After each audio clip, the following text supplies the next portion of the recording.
শিবের দুহিতা তুমি আস্তিক জননী দেবী আয় মা ঝাপানের আসরে দেবী আয় মা। শিবের দুহিতা তুমি আস্তিক জননী চরত কাঠ মুনির পত্নী বাসকি ভগিনী দেবী আয় মা ঝাপানের আসরে দেবী আয় মা ঝাপানের আসরে তুলায় পড়ে কাতর হয়ে ডাকেছি তোমারে দেবী আয় মা। আরে সভা করি বসিয়া আছেন হিন্দু মুসলমান,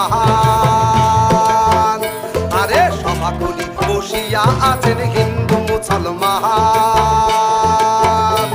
আরে তোমার চরণে অথম আমি জানাইলাম সালাম, তোমার চরণে অথম আমি জানাইলাম প্রণাম।